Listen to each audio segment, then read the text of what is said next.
So here we are. You are at Relationship Comes First. This is part one. We wanted to talk with our friends from the Center for Restorative Change about partnership. This is a big thing with BRJA. We talk about partnership all the time, no matter who we're in the room with. This is a special kind of partnership, and that is with organizations, with peer organizations. And obviously, a peer to peer individual relationship can be difficult. When you turn that into an organizational thing, exponentially so. So that's what we want to dig into today. Um, and yeah, I think I've alluded to why this conversation. For one thing, because partnership is essential. Without partnership, we are forever going it alone, whether we're an individual person or an individual organization. And in 2025, more so than any time in my lifetime, we've got to have community. We've got to have collective work, and we've got to work with other organizations. So that's the partnership thing. And then why the CRC is because they're kind of our organizational besties. And I don't want to make anybody else feel bad now because there may be other organizations that we have good relationships with, but we have worked hard at this one. And I think we'll be sharing that, everybody who's speaking, about how this relationship has developed, why it's important to us, what has been hard, what's been easy. But so it was a no-brainer for us. We were like, it's got to be the CRC. So, and luckily they all said that they were into it. So that was super exciting. The relationship comes first, part one. And I'm now going to invite participants in the chat to introduce themselves and give a little bit of the information that you just heard from us as panelists. And Rebecca, if you could shift that slide, we're going to ask you. Here we go. So your name, your socio-political racial identification. You'll notice Adar had to remind me to do mine. I am white. If you see the asterisk, this is how others see you on the street. So in terms of racial classification in the United States, how are you seen? Organization you work in, if you don't feel comfortable with that, that's fine. Just give us your general sector that you work in. And then what's on your mind about this topic as you enter the room today? And we'll give you a moment to do that and we'll check it out. And then we're going to go from there.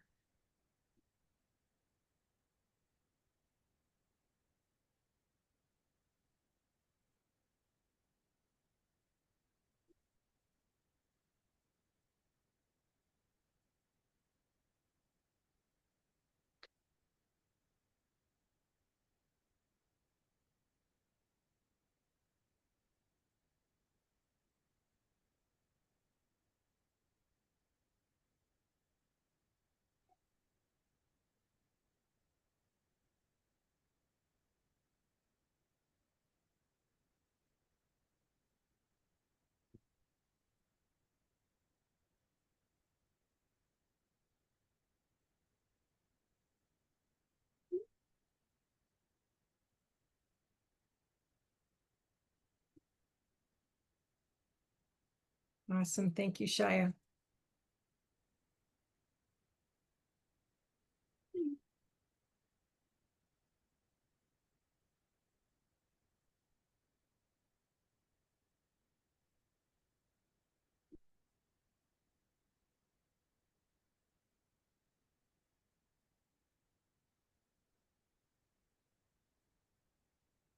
Mhm.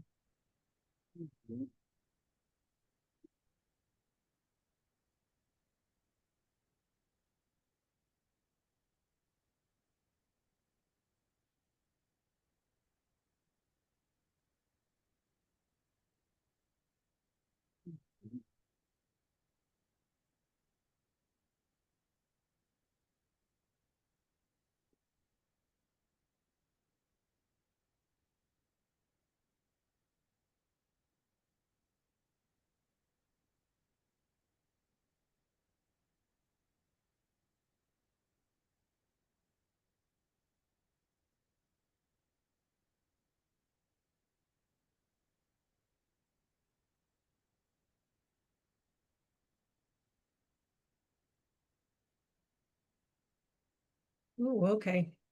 I'm seeing a lot of juicy stuff in here that we're going to want to talk about, I think.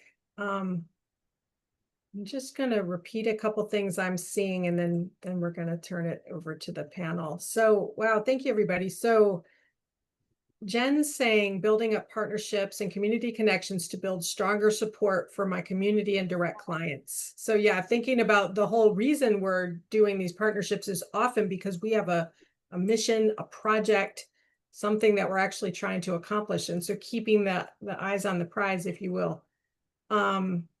Building relationships with partners I have no prior connection to, says Omari. And yeah, that's huge. That's when it's really hard. You don't have anything to go on. How do you do that? So yeah, we can definitely touch on that. Adama seeing structure land use agreements, fundraising agreements for a program. Yep. Totally. Best practices and warnings. Yes. And then, I'm looking at what Calfrey is saying here. Partnerships with systems that have inherently harmed many of the clients my organization works with. That's a deep one, and we'll come to that as well. All right. So panel, we have a lot of juicy questions over here in mind, and we're going to want to get to them as we're talking. But I want to start off with simple question for you all. When did you know that this partnership was going to work? We have BRJA, we have Center for Restorative Change. As we're talking, I think we will flesh out some of the history of that partnership. But in terms of what Omari had said, I think Adar and Wendy knew each other before, but none of the rest of us knew anybody. So there was a lot of building from scratch with this building of the peer-to-peer thing. So, yeah, when did you know it was going to work? What happened? And I know Wendy had a thought about this, so I'm wondering if you'll start us off. Sure. Thanks, Dana.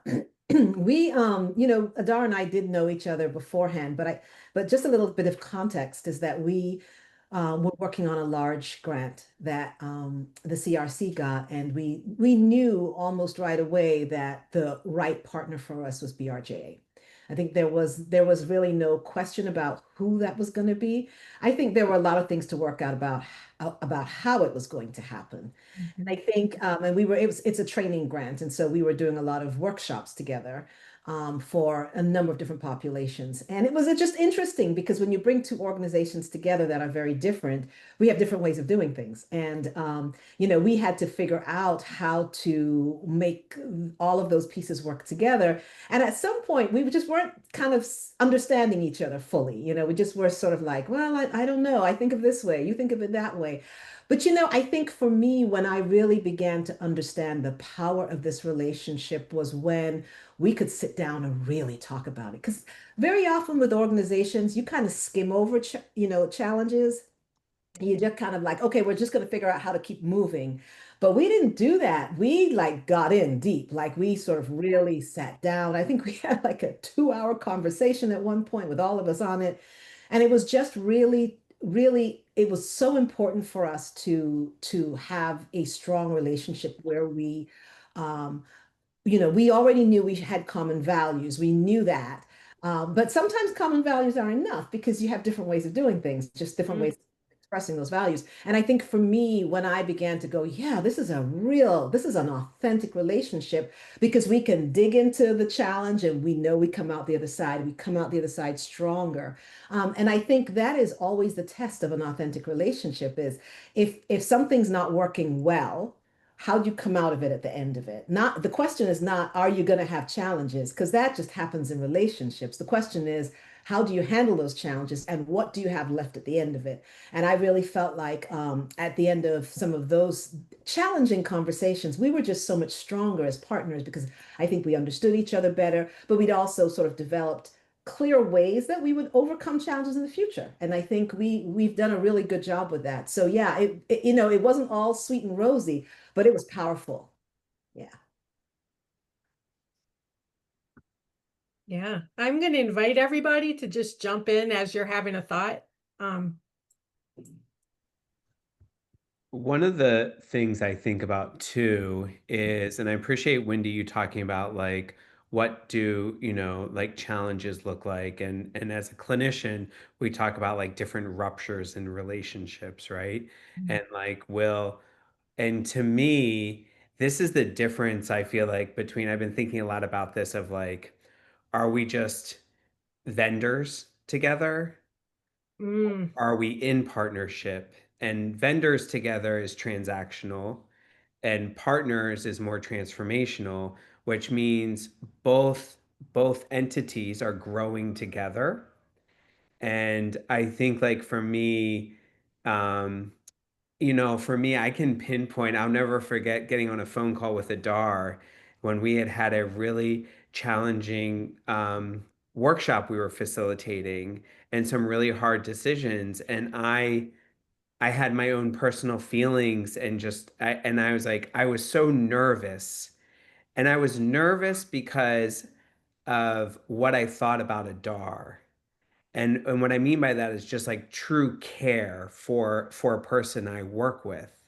And the feedback I felt was not fair. And when we had that phone call, when I knew I had that much deep care, it was beyond being a vendor. Like I care about this person, and this person matters a lot to me, beyond what the contract says. And I feel like for me, that's when after that phone call, I was like, wow, this is a relationship. This is a partnership. And so I think about moments like that. And then the last thing I'll just share about this is I also think about it, and I do apologize because I like have all these thoughts. As a clinician, I always go back to my clinical days. But like a true partnership when you're working with a family is not when you're constantly calling the family. It's when the family's calling you too, right? And so I think about that. And then I think about moments in our facilitation together. It wasn't like, oh, this is your part to do, ultimate racial justice action. This is our part to do, the Center for Restorative Change. We were supporting each other. We were filling in the gaps. We were bridging with one another. And that showed me we were coming together as one. Chris, I loved all that you just shared. I was thinking about like when did I enter in this partnership? And I entered a little bit late, entering stage left, creeping through. And I started at a pivotal time in my own life. I found out pretty quickly into this job role that I was pregnant and expecting my first child. And so I think that humanity piece that you were raising, Chris, is like I felt held by all parts of the team, and just knowing that I was truly cared for beyond what I could produce and do as maybe one of the younger members of the team, more inexperienced, being welcome and accepted just where I was, and the support to kind of navigate and grow in that. But I'd been a part of some meetings with BRJA and even kind of getting reacclimated. Like I was an intern in 2020, a great time in the world. I graduated and went to work at Baltimore County Department of Social Services. So I was returning to an organization that had shifted in a lot of ways. And my relationship with Chris, as someone who used to be, in a supervisory role, who still is, it shifted, right, as I'm more of a professional now. And so there's a lot of all of those sort of dynamics playing out. But I remember being a part of the first sort of workshops where we're really building the plane as we're flying it. Like we had this analysis, we had this framework, we had like the foundational pieces, but all the rest of it was still coming together when we first started. And I just remember being like, wow, they're incredible. Really appreciate seeing them not only talk the talk, but walk the walk. Because it wasn't just about facilitation, which they're excellent at. Many of you have experienced that. And I have the privilege and honor of watching that and growing from that. But just the way that they engaged with the participants, with our team, with each other, and just the way that they embodied the work. So I think there are moments where I was like, that's a little spicy. Because they are unapologetically themselves. But I think there's good spice, right? Like that is what gives the flavor of life. And so it wasn't a spice that burned, it was one that made you think differently, move differently. And so I was thinking if a BRJA was like a hot sauce, y'all would be sriracha. You're a little spicy, but you have this sweetness and this gentleness as well, so people can receive the message. And Adar likes to say, leave folks with their dignity intact. And so I appreciate that about you all. And that's how I knew the partnership would work. And I just have seen that over time. So.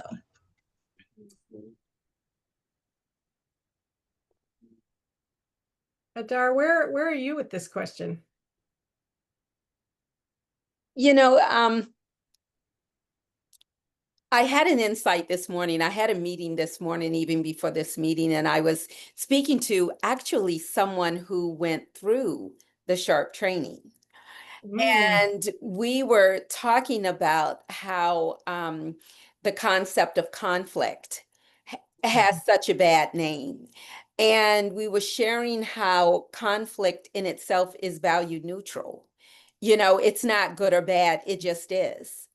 And that you really can tell whether a relationship is, as Chris said, transactional or transformative. When you are in a space of conflict and how that is handled. Is it handled with you all still being on the same team?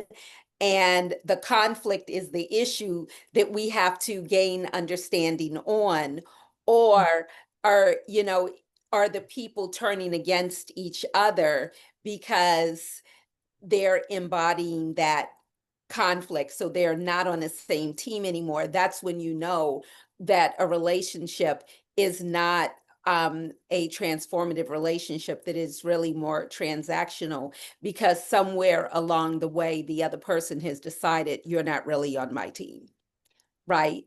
And the fact that no matter whether there were conflicts large or small, we still made a conscious choice to continue to be on the same team with each other. And that was tested again and again, and still we came out in the same place. And that was a beautiful thing. As you all have shared, we grew through that. Also, I think another thing that helped us along, especially with our working together being a new relationship at the time, was the clarity that we brought to the table. We set the table before we sat down to dine there. Yeah. And oftentimes in budding partnerships, people sit down to dine without setting the table. No talk about, you know, whether we're using a fork or knife or chopsticks. No talk about the menu. No talk about anything at all. It's just like, you know what? The thing we agree on is that we want to get to dessert. We're not talking about how we take that journey in this, you know, 17-course meal. As new partners, we talked about that. How are we going to take this journey? What are the benchmarks along the way? And then we had continual check-ins. And we didn't stop doing that. You know, we had formal check-ins, we had informal check-ins, and all of those helped, I think, solidify and grow a relationship. But and this isn't a but, it's an and. We started off on the right foot when we started off defining very clearly defining our rules of engagement, very clearly defining the values that each of our organizations held, defining the values that we as individuals held, and then being open to learn each other's working styles. And this is something that we often don't talk about, but I feel like it was important for our partnership. And, you know, fight me if you disagree. But the fact that we all bring some joy to the work, that there is a really loving to be together with each other and looking forward to that. And again, I will go back to, I think that the way that we set the table enabled everything else that was to come. So I'll stop there. And Dana, what do you think? Wow, my brain is just going. This is the thing that Okay, going back to the original question, when did you know this would work? I do think, and I think Wendy remembers it more clearly than I do, but I was having this sort of vague notion of, I remember those times because in the very beginning, we would get on a Zoom and it wasn't just us, it was like all these people.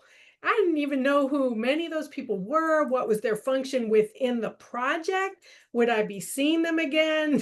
What was, and those meetings were very strange because I didn't know anybody but except BRJA colleagues. It was really unclear to me, what was happening. And then also it was very institutional in a way. And I think this is a thing to talk about at some point too, the way that the context of the organization, of each organization matters. So it mattered so much that BRJA is a tiny organization with a fiscal sponsor, but we really run our own thing. Whereas the Center for Restorative Change has to function within a larger organization. There are other organizations within that you're answering to.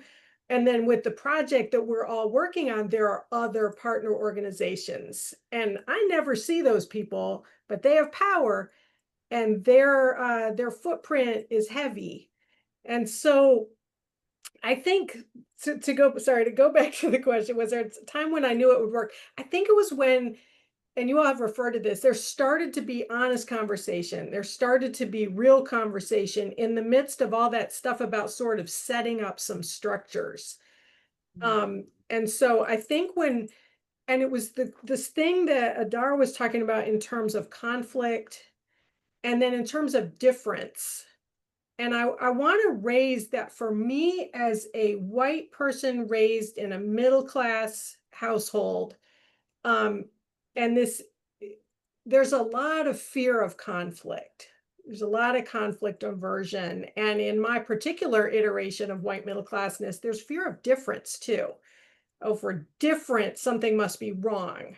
So Adar and Wendy and others were talking about actually talking about difference, actually working through conflict, but you have to surface them really openly in order to get to that.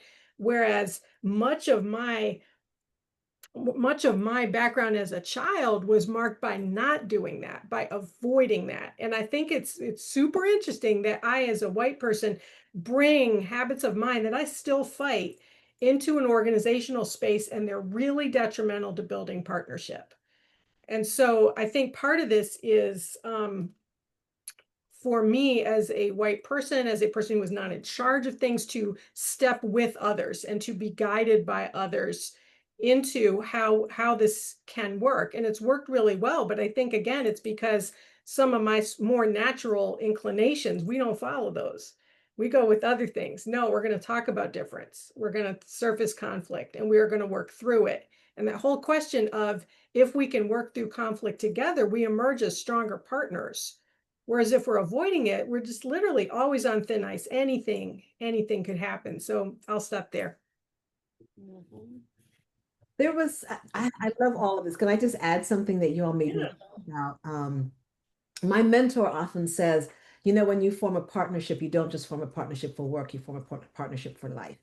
And I think about that all the time because one of the things that I think was interesting about us, and that sometimes the other people who were not part of this immediate group did not understand when they would get on the calls with us, is why we were talking about our lives, our children, our cats, our hens, our, like our what we were talking about. And they were just kind of like, why are you talking about that? But it was really important to connect human to human, not just organization to organization, not the project. Because when you can connect human to human, then you can truly see each other. You don't just see the caricature that somebody puts up of themselves, right? So then when we get to the moment where there may be some difficulty, we can lean on that knowledge, right? And if there's something that doesn't sound right in an email or a text or just even somebody's comment, there's something back here that says, yeah, but I know Dana. Like I know, like I know her. So she probably didn't mean it that way. Let's have a conversation, right? Because you can do that when you are human to human. And I think sometimes in work partnerships we forget that we are human first, and that organizations are made up of human beings, and that even as when teams join together, we're still all these disparate people, individual people, right? And then we come together as a team, but that for every single person on our team, we each have our own little relationship with them. You know, that whole thing about people forgetting, I think that our institutions encourage us not to see people as fully human. Our institutions might look at those types of conversations and say, you know, why aren't you doing the work? Why are you playing around? This is water cooler talk. You're wasting your time. Even as they're saying out of the other side of their mouth, oh, yes, and we are an anti-racism, anti-oppression institution. You can't say that you are that when you operate in ways that do not value who individuals are above and beyond the job, and that do not give them the dignity of their own lives when you're asking them to leave that at the workplace door, right? And so we in this partnership are very intentional about not about leaving space for that. Yeah, and Dara, I would add to that, like, not just humanity, but humanity in context, because we're all in this socio-political climate. And so I remember vividly lots of moments where we just had to pause to process the things that were happening and create space for that. And even thinking about our workshops and what folks were bringing into the room, it could have been related to current events and challenges that were happening at the community level, but also at the organizational level, that often folks have navigated even security and bosses and what messages to even end up in the room, and to be able to slow down the pace to be able to see people and what they're bringing and how we can adjust and pivot. So if that means going a little bit longer in a meeting or not getting to the meat that quick, and sort of explaining what that process is in real time. Because when it is countercultural to how organizations function, that can be off-putting, but it also can be a teaching moment. Yeah, Stacy, that word countercultural was coming up for me too. I do think that almost any BRJA convening people come to, there is going to be often an extended welcome period in which we may be talking, like Wendy said, about hens, cats, houseplants is a big one. All kinds of things that I think in many other types of spaces is seen as a waste of time, is seen as people being unserious, is seen as, well, but when are we getting to why we're here? And I think that I have been so blessed to be in a BRJA space for like 6.5 years now, in which that is rejected. But Stacy, I think that word is really useful. It is countercultural in many ways, and just getting more so. And I'm curious about two things. So what do y'all do when you have to build partnership in spaces where that's not welcome? And then that's making me think of Calfria's post earlier in the session about sorry, let me actually say what it is. Oops, I overshot. Discussing ways to rethink collaboration and partnerships with systems that have inherently harmed many of the clients my organization works with. So yeah, I'm wondering if we could branch out a little bit to talk about this kind of thing when you have a countercultural mix, or when you have this values problem. What do we do then, and how do we think about partnership if we're saying that partnership is related to sharing values? Yeah, just bringing up all that messy stuff. Can I start us off on this? Because I Yeah, just yeah. kind of thought as we were talking this through, because I think we all need not necessarily corrective experiences, but we do need experiences that we can lean on to say, we took a risk and it worked. And so I appreciate, Dana, you even sharing, like racializing yourself and in this context, because I was sitting here thinking, I remember the very early days. And I remember setting the table and we had to decide where certain things go or not go. And I remember thinking like, oh my gosh, can we just sign the contract? And I had to reflect myself as a white man in a predominantly white institution, where that was coming from for me. So when we say, Mm, how do we do this? I guess I also shift it to say, why can't we, or what's getting in the way, and starting with yourself. Because I wasn't as comfortable taking a risk. I wasn't as comfortable. I was still and still am building my analysis of understanding my discretion and understanding when we do have power to sort of slow things down. And we can take a moment to connect, and we can take a moment to say, why does this matter? And this is how we're entering the space. And looking back, I have all the pressures of the institution and the grant world saying, you need to get this partner done, and we need a letter of this and a letter. I imagine all the things that go into a grant, and yet that was really important for me to have that learning moment. And I'm the one who needed to do the work. Mhm. I'm the one who needed to interrogate myself first and mhm, understand that I had support of even of our team and Wendy and folks saying like, yeah, this does matter. Our institution can wait until we have some very clear guidelines.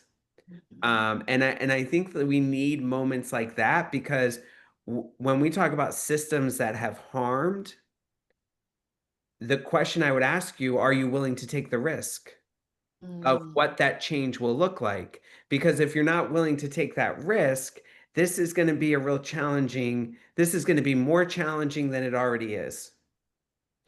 It's like when you're having that hard conversation with a potential donor or long-term funder, right? Like there's risk involved in this. Mhm.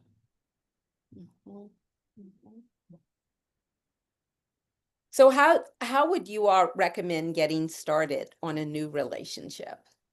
Or are there any like what are your non-negotiable steps in developing new relationships or even deciding, Chris, whether that new relationship is the risk that you want to take? Because sometimes the juice is not worth the squeeze. So how do you know, what do you need to see to move ahead or decide not to?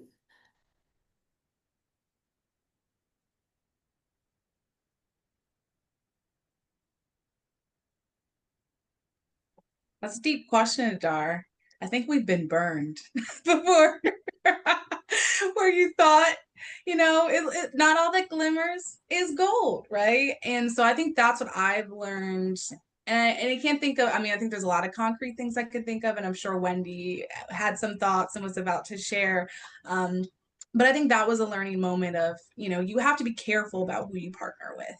And just your stated values are not necessarily your lived values. And so I think, asking the right questions, being clear, what are your values and how does that show up in your agency? What are the areas that you still need to grow in? Because I think that is an important part of the conversation as you get started, really knowing people on a deeper level. Mm-hmm. Mm-hmm.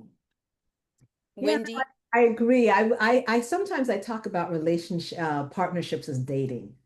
It's kind of you just because Stacey's pointed out, just because something looks good doesn't mean it is good for you.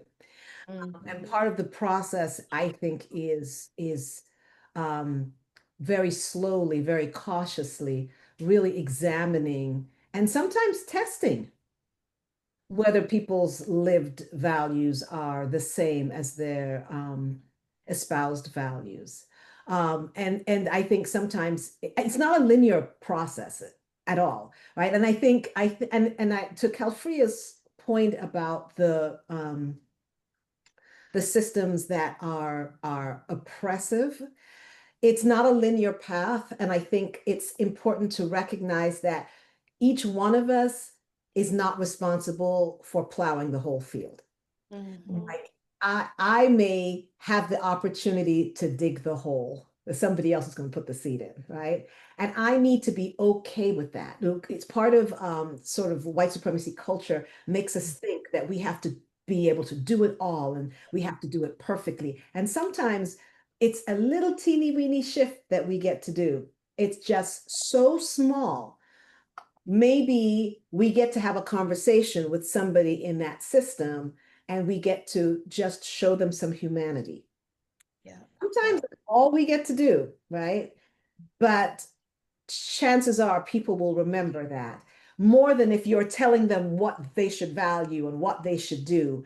Sometimes I think it's about, or my experience has been, it's about taking that step and walking that walk and allowing people to see it. Sometimes we get to circle back and help them understand what they saw. Sometimes people look at you do something and they don't understand why you did that. They may know that there might have been something good about that. I don't know. The way we showed up in the meeting felt good, you know. People can feel so much of your energy, right? So maybe they showed up in a meeting and we were kind and we showed humanity.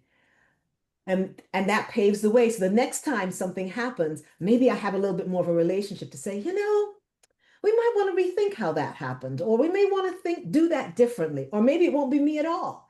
Sometimes it's Chris who's the next person, or Stacy who's the next person who has that opportunity.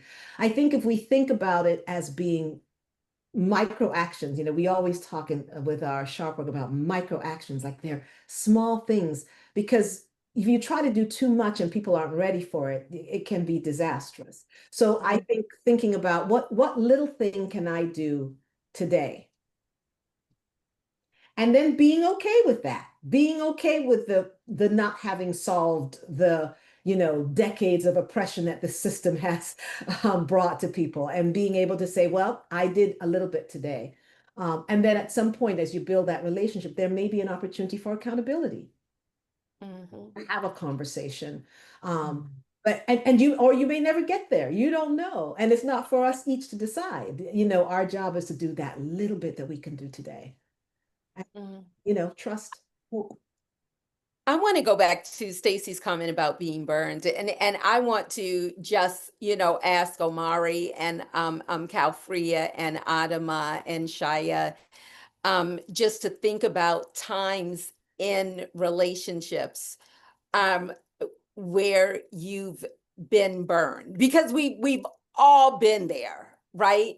And part in a work context, part of being burned I have experienced is when I'm assuming that that everybody comes in with the same definition and understanding of a term or a concept.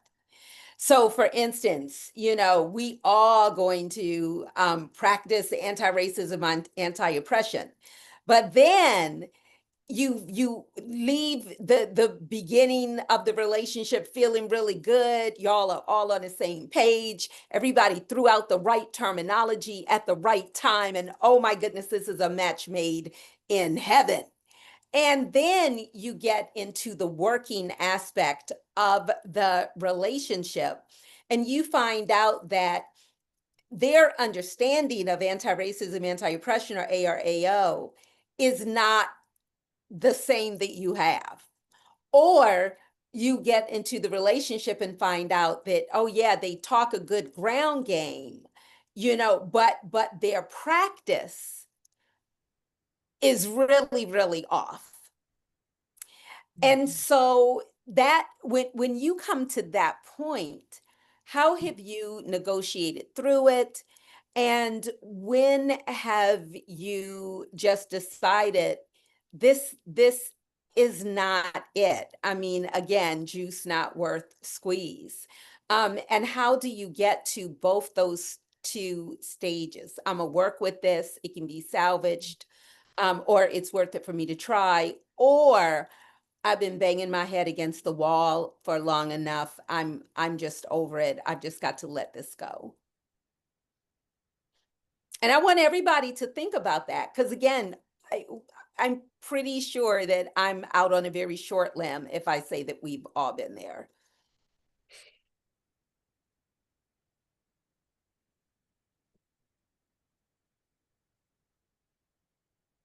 thoughts?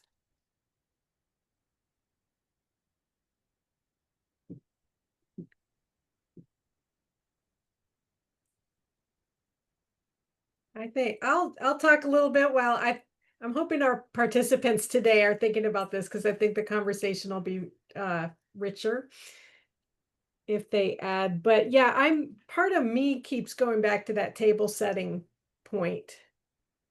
And that if you set the table and Dar, I was thinking about what does it even mean? What does that mean? We're saying that, but what does that mean? And I think your comments just now, Adar, about what anti-racism, anti-oppression as an analysis is and what it isn't and how easy it is. And I'm especially thinking about how organizations love to talk about driving equity. We hear this a lot from clients, potential clients.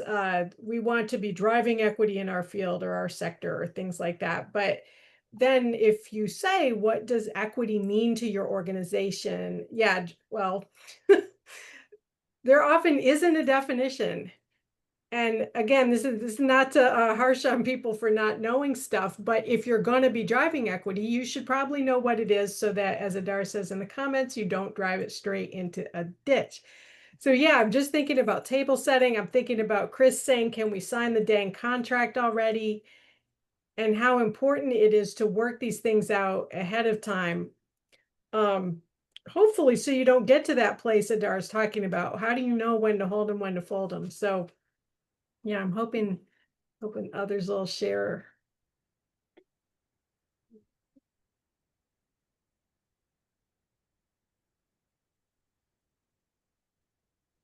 Are you on mute, Chris?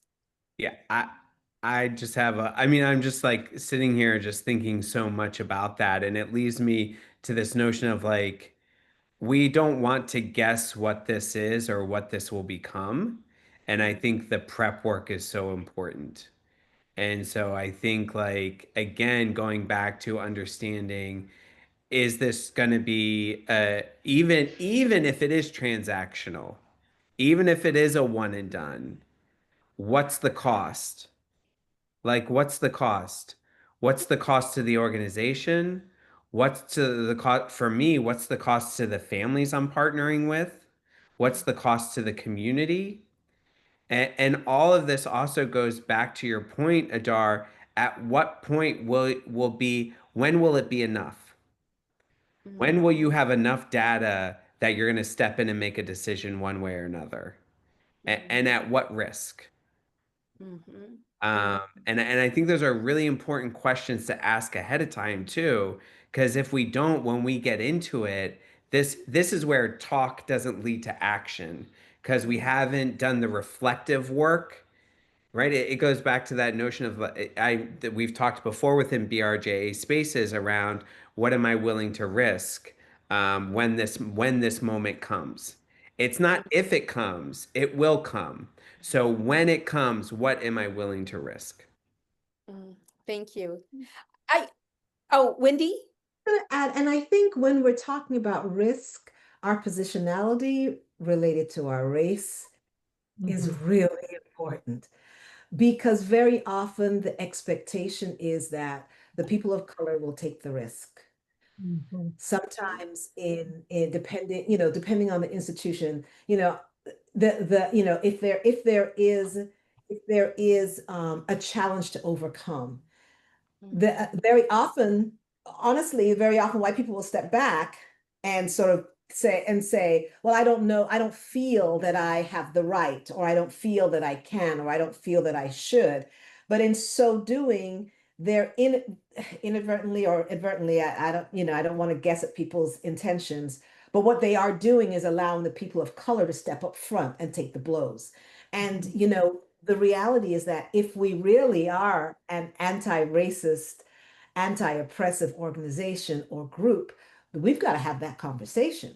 Like in our team, it is not uncommon for us to say, Chris, we got to send you in first. And Chris will say, I will go in first. I will, there are times when we have to be, we're very intentional about who, depending on who the other person is, the race of the other person, their affiliation, we have to make those decisions. Those are very intentional decisions. Those don't happen accidentally in any of these teams. And even when we're facilitating together, if you watch us, all of us here, BRJA and CRC, it's a very intentional dance because there are moments in a workshop where there is risk. Something is going down and people are upset, and we're talking about racism, and you know how that impacts people, as Adar says, when their privileged beliefs are challenged.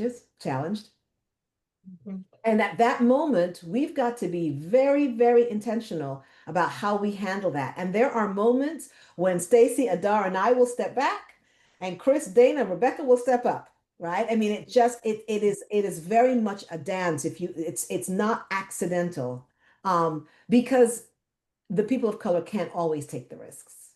Mhm.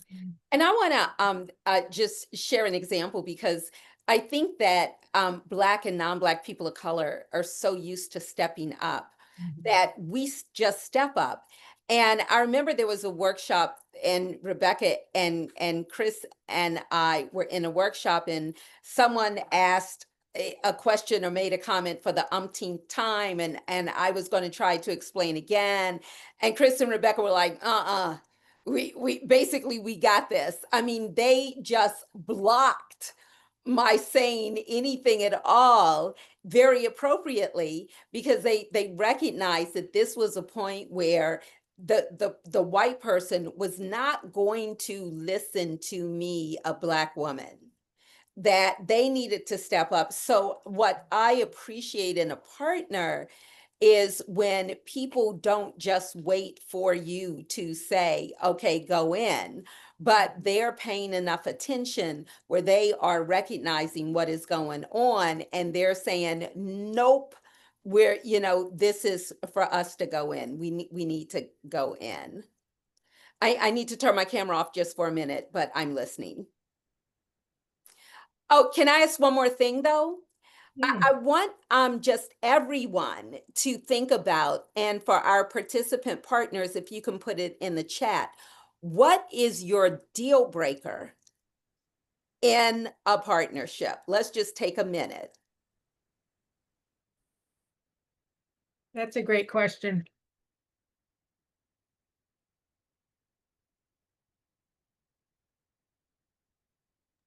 I would really love to hear from our participants. You all have been so quiet.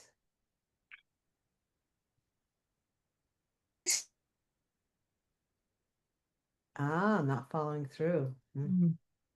Mm-hmm. Mm-hmm.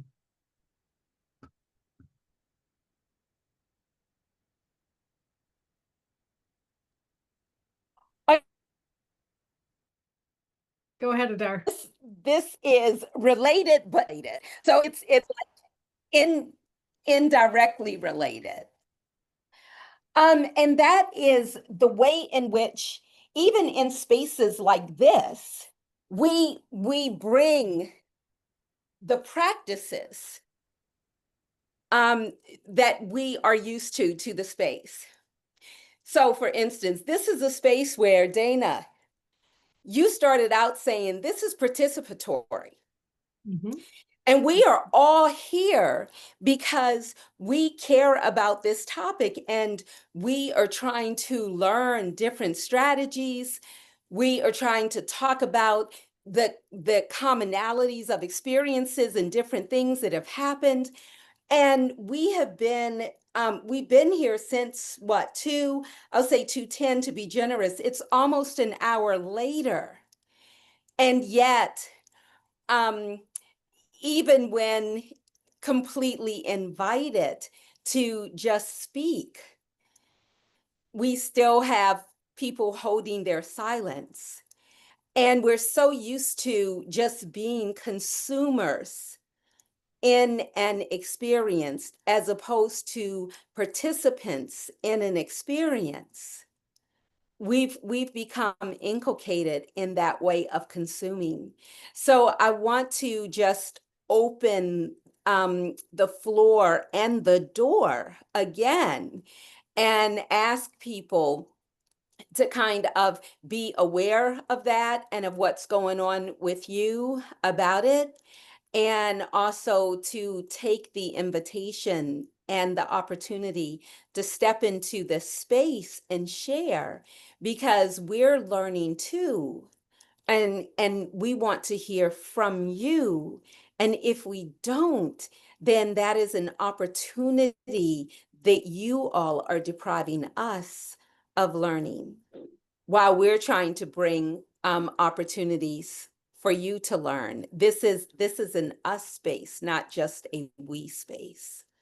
So I invite you again to share what are deal breakers in partnerships for you.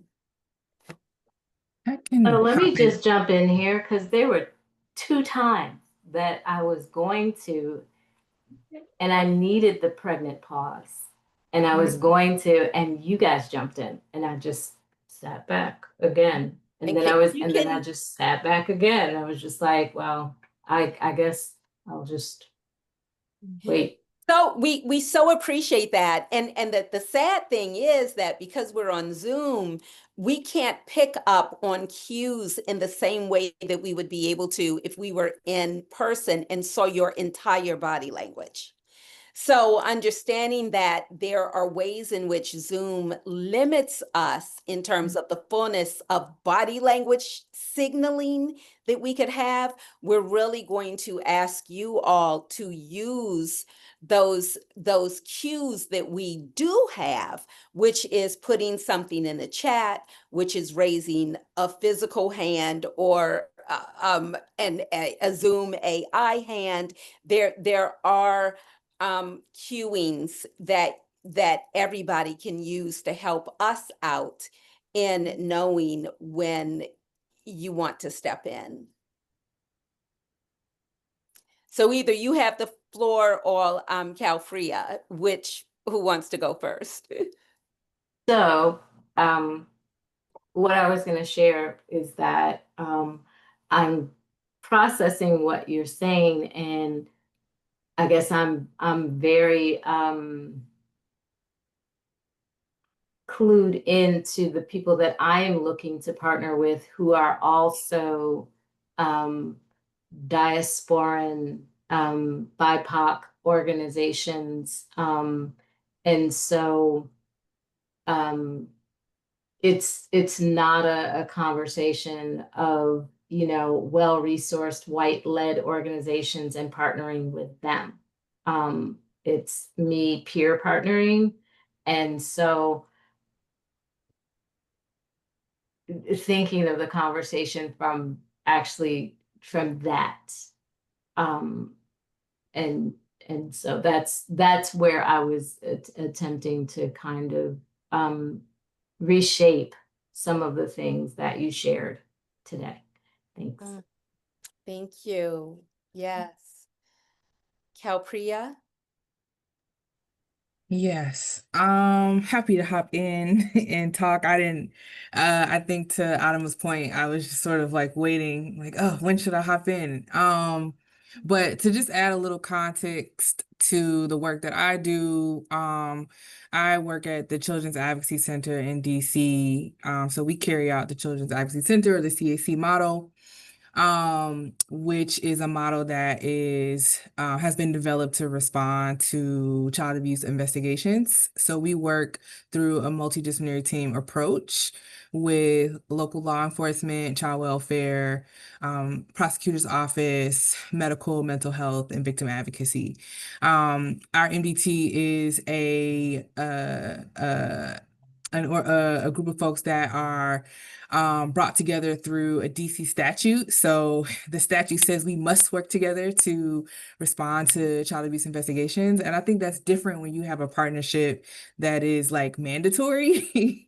Also being an accredited CAC, there's accreditation standards that we have to adhere to that says certain things have to be in place in a partnership. And so I think that also adds a level of complexity to trying to manage the partnership. So my kind of sort of what's on my mind, the discussion point today just kind of connects to knowing that we're working with families and trying to be the difference within this system, that, you know, when they're exposed to, you know, law enforcement, and then of course adding everything that is also going on in our country around us, just makes the work with partners incredibly difficult.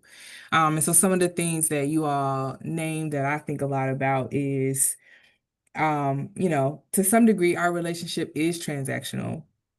It has to happen. And so where are there places to have more transformative engagements? Conflict is a constant for us. We're in the midst of one right now. Even with attempting to revise our memorandum of agreement. And so I feel like we're also the small nonprofit partner within the multidisciplinary team. We're a Black-led organization.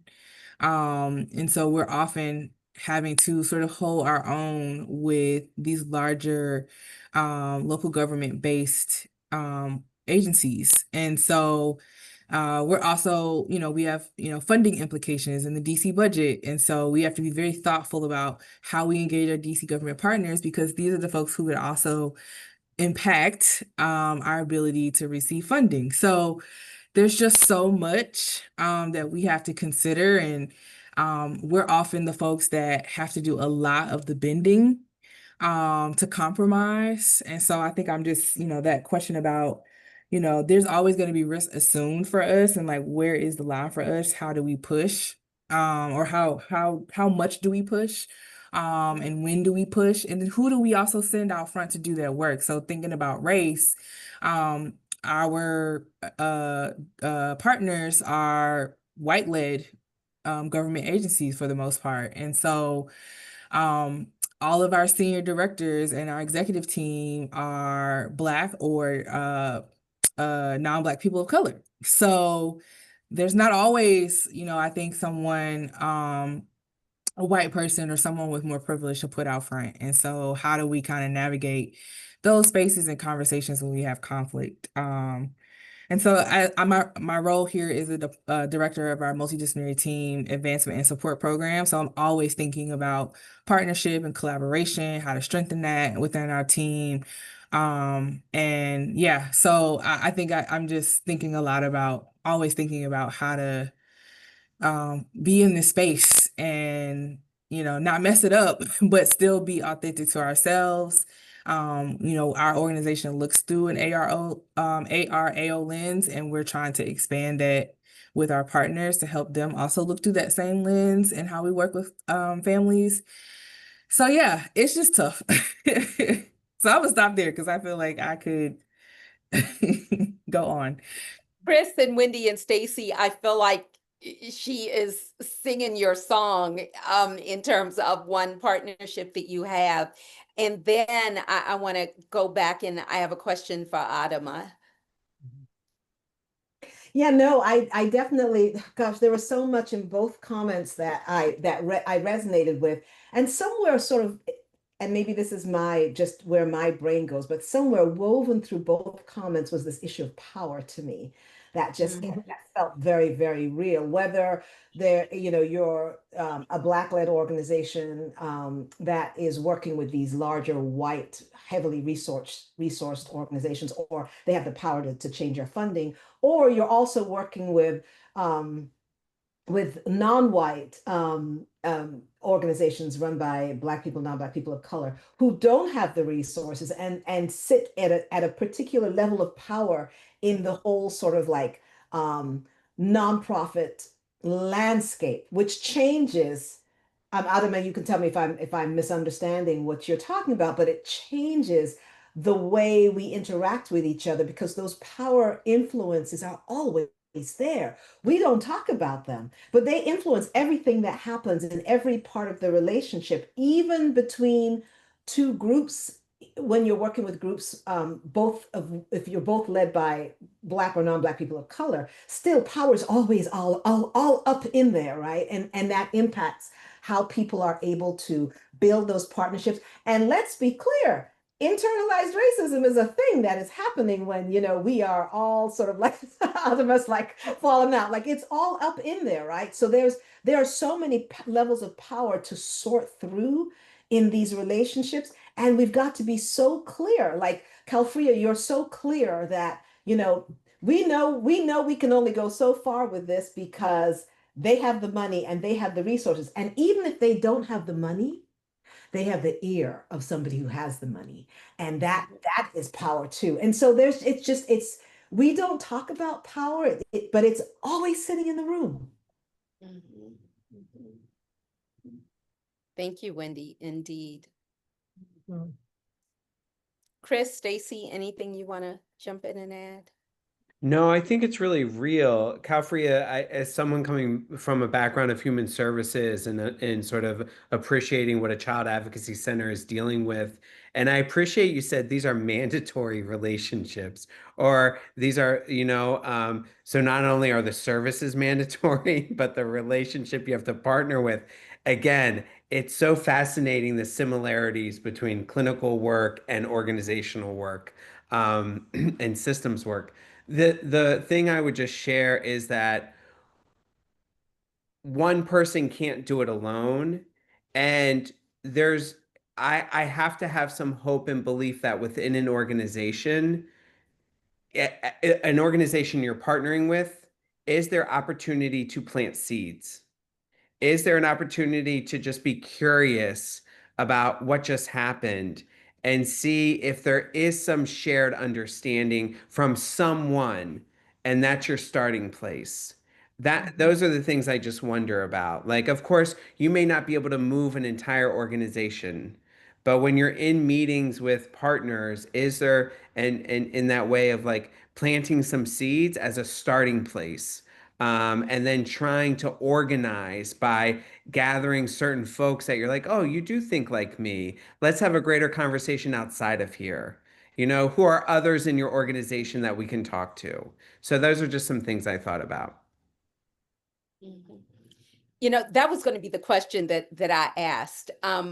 Do you see any allies, one or potential allies, one, two? Because one thing that we pretty much do not think about is how we organize our relationships. And I mean organize as in organizing. And there is such a thing as institutional organizing. And, Wendy, what you said about planting seeds also really resonates. And the whole bit about transactional relationships, some relationships are just meant to be transactional. And as long as we know that going in so that expectations are aligned, it is what it is, and transactional relationships aren't bad. It is only, difficult when people aren't on the same page about what the relationship is. But this whole concept of having like meeting for the meeting when it comes to people who are allies being in the room, and then have things after the meeting to talk about next steps. And I just wonder whether or whether you have that, or whether it just is. Adar, we've lost your video, but now we're starting to lose your audio too. All right. Okay, did you all hear about organizing, the institutional organizing? Just started there. And Yeah. I'm wondering, Adama, and Calpra, because of your relations too, whether there are identified allies whose values align that you can focus on relationship building with. Yes, if I heard you correctly, you're wondering if there are allies that we can focus on building relationships with.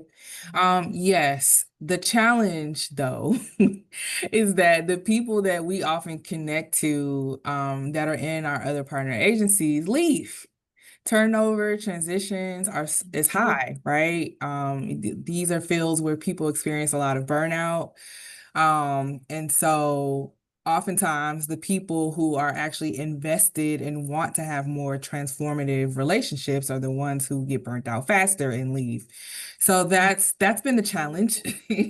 And of course, everything, connected to the impact of the pandemic and how that has impacted the workforce and the type of work that we're all engaged in plays a role. So yeah, it's been tough, but I have had opportunities to develop relationships internally with folks who also work in my organization, as well as other organizations that are part of our MDT.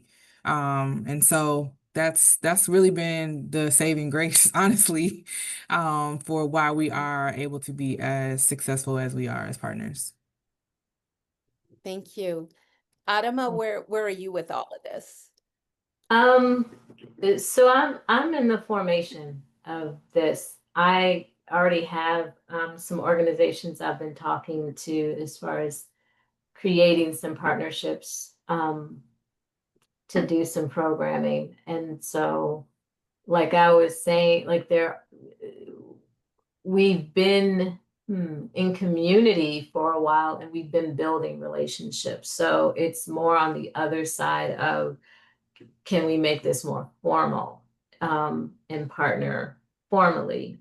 And so that's why I led in with, like, I'm in the room to hear best practices and maybe a few like warning signs before moving forward. Thank you. So maybe let's talk about that a little. And I do not want to be talking about relationship ends. And I know that we're, really pressed for time. But I would say that in terms of best practices, which I would stay away from that term, because whose best practice, you know what I mean? That's can be such a loaded term. But we spoke about values and making sure that there was a value alignment, not just what in people said, but in what they practice. If you've been spending a lot of time relationship, then that time to see how people actually practice in the room. And have you seen red flags? What were those red flags? Have you spoken about those red flags to the potential partners? The value alignment is huge. The understanding of how the analysis of framework from which you would lead, that's huge. And we've talked a lot about that and the importance of that. The understanding the ways in which conflict will be addressed or is addressed. We've spoken a lot about that, and that it's not that conflict is bad. Conflict is value neutral. It is how that conflict is handled and whether the partners are on the same team about the conflict, or whether everybody goes to their separate corners and is blaming of each other for the conflict. How that is handled, those are red flags. And we've talked about that. What am I missing? And we talked about that, are people committed to doing the organizing before the meeting, to understand what roles they will play during the meeting. We talked about that, and especially Wendy, Chris, and Stacy with some of their partners and racialization of that and power. Do people meet after the meeting and strategize? So there were all of those things that have been a part of this discussion. And Wendy and Chris, Stacy, Dana, what am I leaving out that we've talked about that are things for all of us to be aware of as we're thinking about formalizing partnerships? One thing I would just like to mention too, that it's making me think, because I've had some like friendly partnerships for a couple years, and I feel like I'm not, we need to go to the next level. And I feel like that's what this kind of conversation is about, is like, so then I've been more clear on what my ask is. and I've been more clear on what I need. And in a relationship, we need to be clear what we need. We do this with folks we work with. We do this with personal relationships. We do this in the community. But we need to be clear, like when, I may need something more. And can that happen? So then I get to decide. I may need something a little less. I mean, I might, but being more clear about what that is, and then giving folks an opportunity to join or not join. And I think that's like after you've done some of the value setting, after you've done something, but getting a little more clear on what's the ask in all of this? What do you need in this relationship? Yeah, and Chris, along those same lines, like desire and capacity are two different things. And I think being honest with ourselves about where we are and where the other organizations are, um, like thinking about the 3 T's, I think it's like Hillman or whatever, but it's like how much time is actually available, right? Is the trust there that you can move forward? And how well are you involved and how well do you know the people there? And then I think one that's really important, especially thinking about organizations that are already stressed, is turf, right? Like, is there enough space for both organizations to move forward when resources are so limited?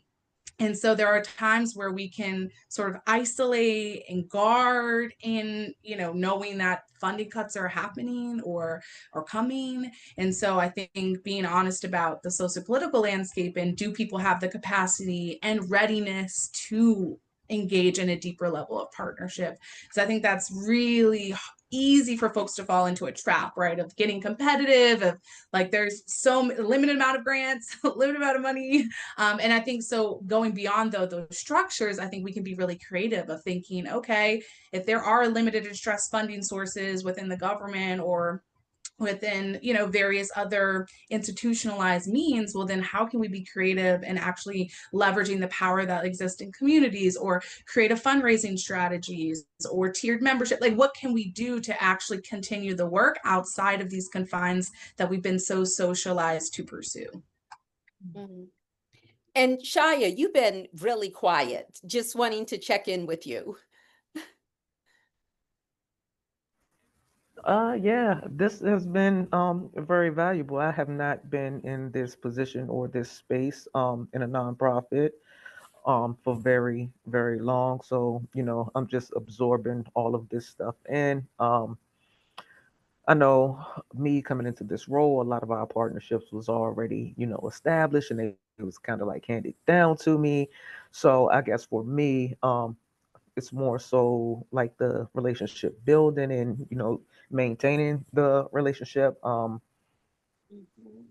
But what I did take away is sometimes you have to have those hard conversations because I see a lot of times, and let me say our outreach team. So I'm part of the outreach and workforce. So I have about 15 workforce sites that I'm visiting monthly, and then I'm still on outreach where they're asking for tabling and presentations and things like that.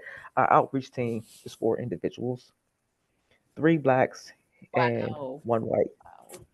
Mhm. So, you know, of course, a lot of things is about numbers and how many people we can keep coming in because of funding, to hold positions. But I do see where it's partnerships that should just be transactional Mhm. instead of somebody pushing for it to be transformative.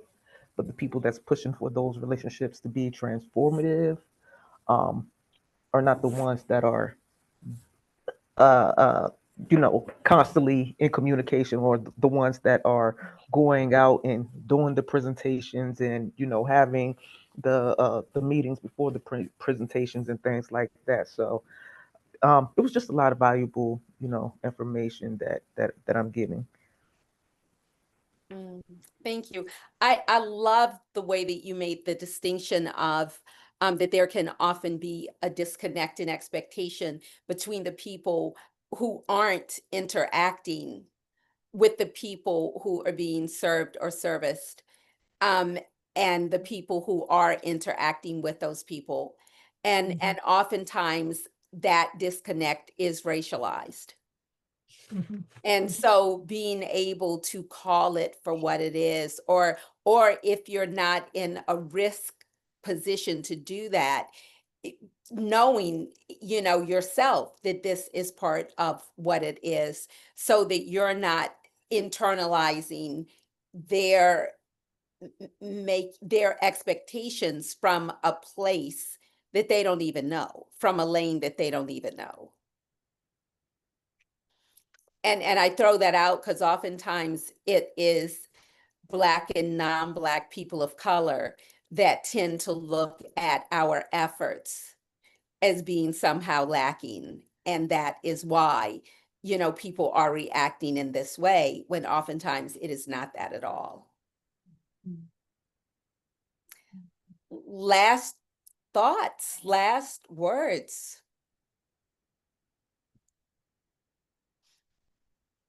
I know I'm looking at what people have just raised and what Wendy has in the chat about the problem is when it's transactional and everyone's saying it's transformational. And I'm here, and the ways in which that mismatch is itself a problem. And I think, yeah, deal breakers for me would include something around that, is when we think we're there to transform something, but everybody else is there just to get some numbers, like related to what I had just said too. So yeah. Mm-hmm.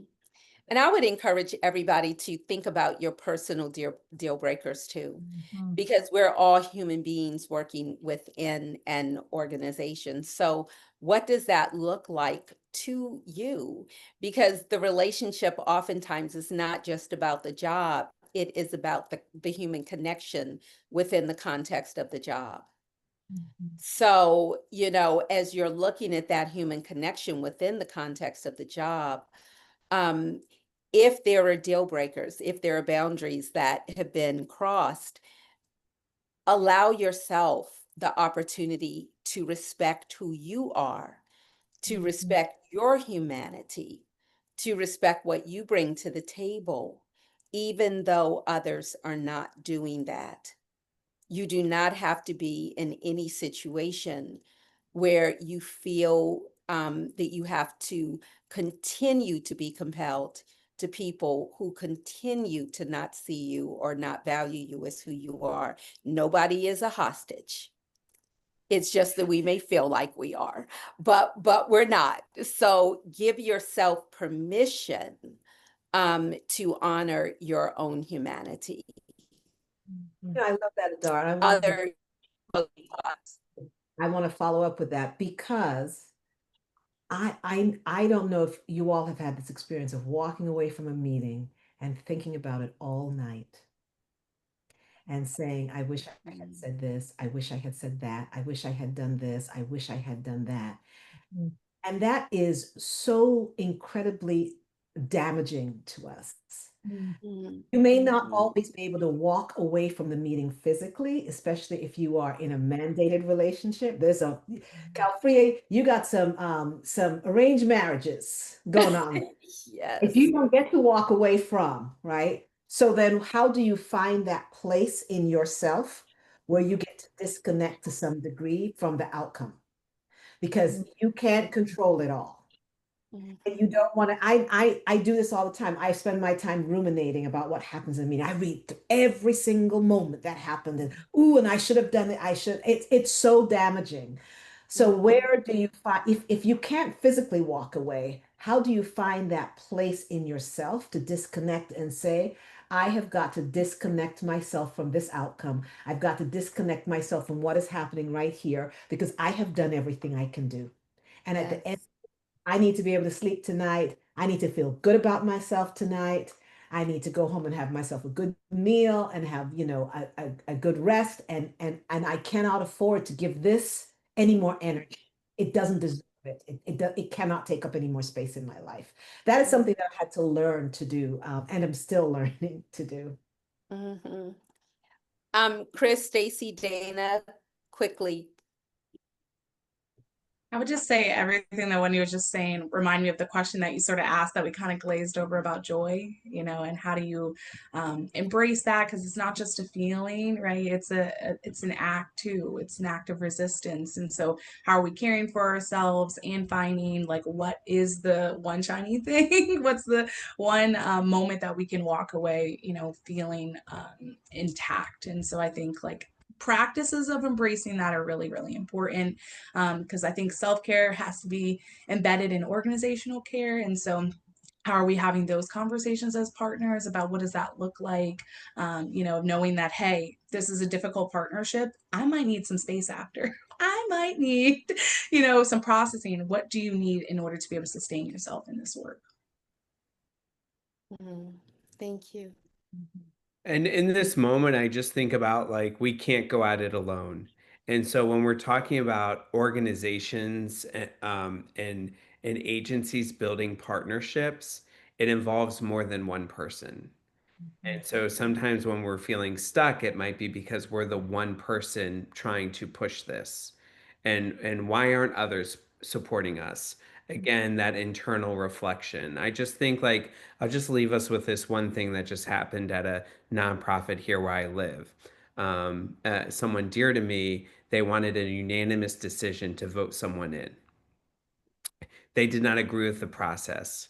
And I encouraged that one person to find a few other people so that you would not give them a unanimous decision. And it was hard work, but it was much more rewarding and fulfilling that it just took three other people to say no. And so even though the vote still passed, it put people on notice that there's not just one we can sideline, there's more than one on this committee. And so we can't go at things alone. And this relationship wouldn't have worked if it was just Wendy and Adar coming together. It was having teams come together, organizations coming together, more than one person to carry the load. Thank you. Dana, bring us home, close us out. Amen. What Chris just said is the word. So I will just say thank you. Thank you to the panel. Thank you to the participants. I'm going to direct everybody to bemoreantiracist.org and close us out. So thank you, everybody.